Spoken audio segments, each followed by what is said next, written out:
Jika mendirikan peternakan setelah permodalan cukup, kemudian yang dipersiapkan adalah bank pakan dan bangunannya, kemudian ternaknya seperti ini, maka dipastikan keberhasilan teman-teman itu mendekati 100%. Tinggal keilmuan dan perawatan saja. Jadi silakan dicoba dengan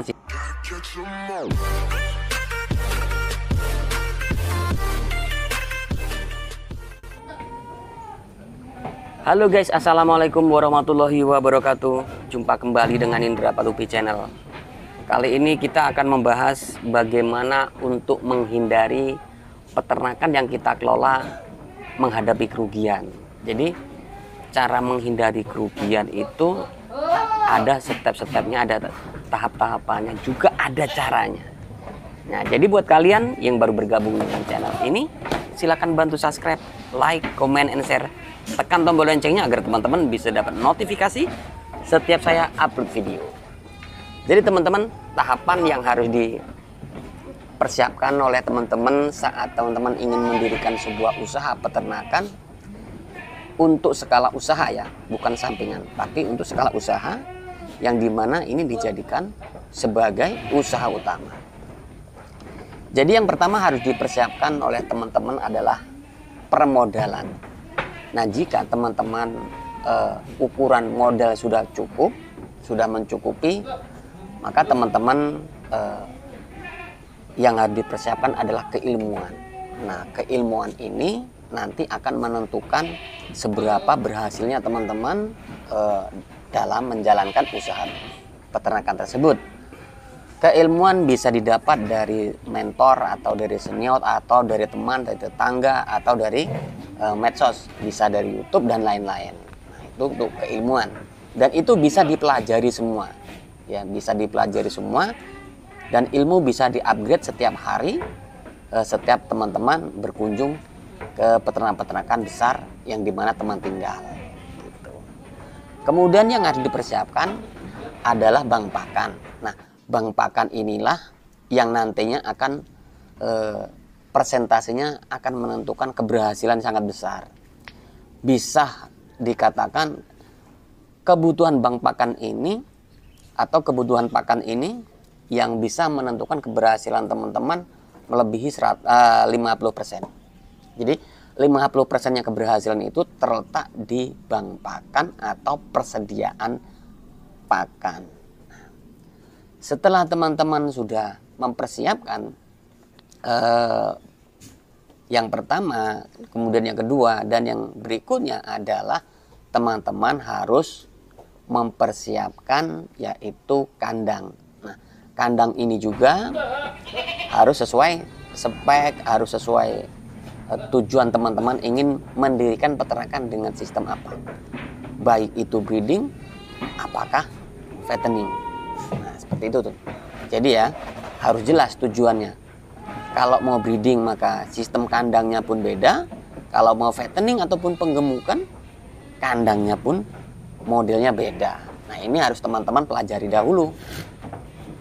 Kalau teman-teman sudah memiliki kandang sebagai persinggahan kambing ya atau ternak, nah teman-teman kemudian bisa persiapkan kambingnya atau ternaknya.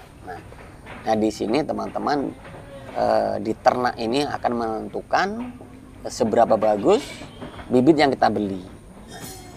Kemudian kalau teman-teman ingin memiliki indukan yang bagus, teman-teman bisa memilih ciri-ciri sebagai berikut. Jadi silakan cari indukan yang ambingnya atau kantung susunya itu besar, putingnya tidak terlalu panjang, kemudian tulangannya besar. Nah, apalagi teman-teman bisa membeli bibitan yang sudah membawa anak ya. Nah, dengan teman-teman membeli bibitan atau indukan yang sudah membawa anak atau bunting, itu nanti teman-teman akan mengetahui kualitasnya seperti apa indukan yang teman-teman beli. Kalau biasanya teman-teman membeli indukan yang sudah membawa anak 1 atau 2, maka nanti yang berikutnya akan dominan beranak 1 atau 2. Itu kebiasaan seperti itu. Ini adalah ilmu titen, tidak baku ya teman-teman ya. Jadi kalau emang biasanya itu indukan beranaknya 2 ya, itu nanti akan yang berikutnya akan beranak 2 pula.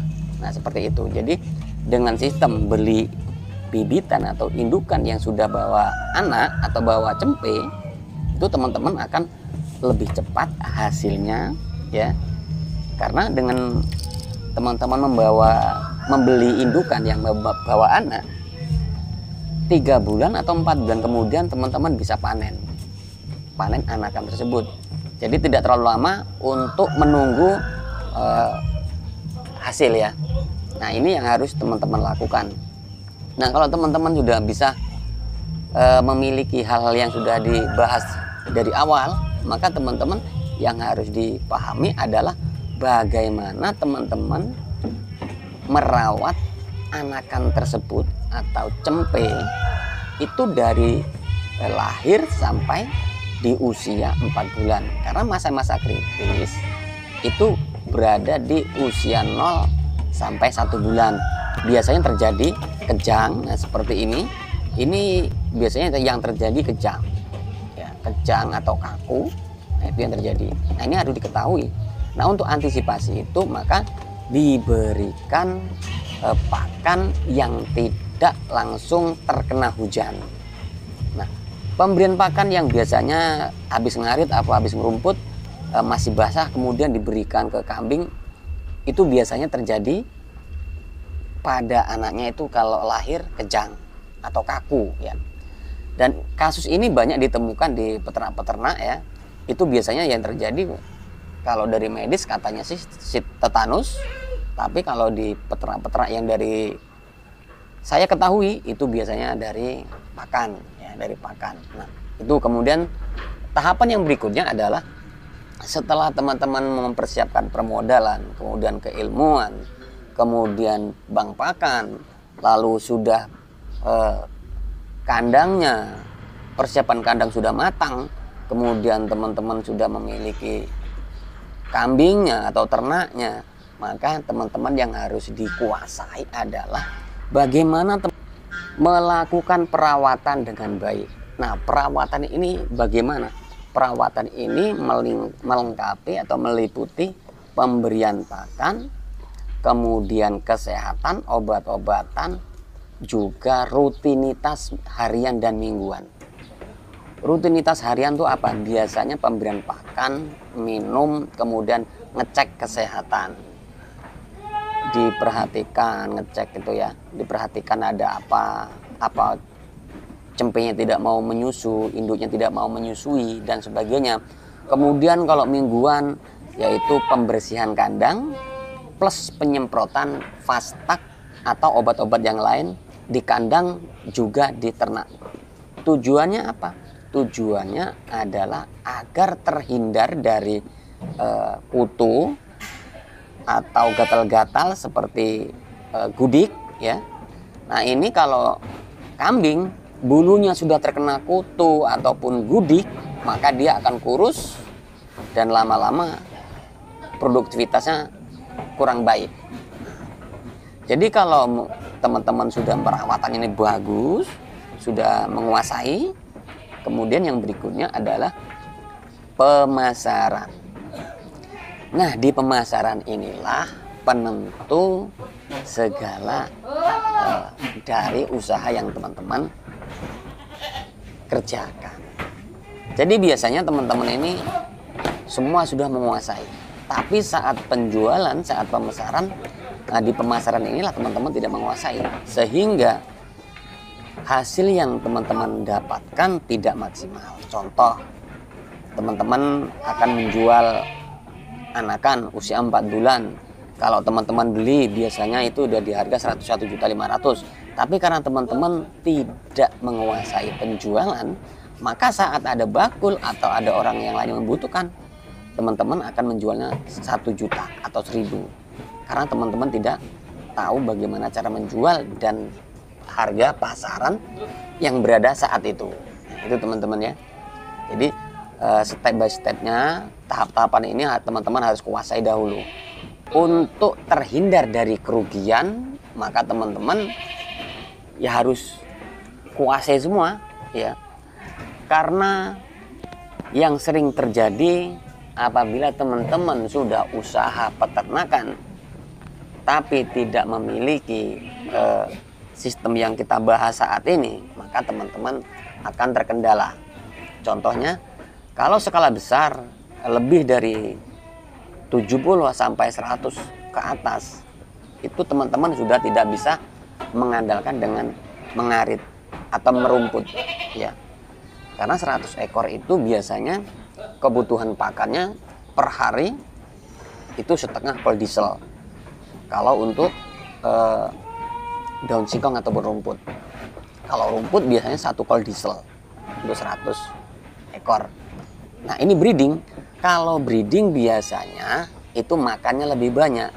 Kenapa kalau makannya lebih banyak? Karena breeding ini biasanya menyusui anak. Saat induk menyusui, maka tingkat daya cernanya lebih tinggi gitu ya. Pola pakannya lebih banyak. Nah, ini yang sering terjadi, beda dengan jantan atau fattening. Kalau fattening stabil untuk kebutuhan pakannya. Gitu ya teman-teman. Maka yang harus dipersiapkan yang paling penting adalah bank pakan, karena di bank pakan inilah penentu segalanya. Biasanya karena teman-teman mengandalkan memang banyak duitnya, modalnya banyak, kemudian tidak terhitung manajemennya morat-marit, sehingga semua serba dibeli. Pakan beli, konsentrat beli, ya, daun singkong beli, odot pun beli, sehingganya kosnya tinggi. Saat nanti teman-teman panen menjual, maka setelah dipotong kos pakan hasilnya sedikit.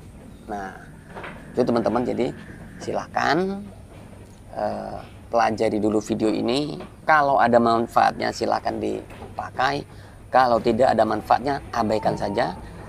Kami hanya memberikan edukasi dari pengalaman-pengalaman ternak yang selama ini kami kunjungi dan kami rangkum.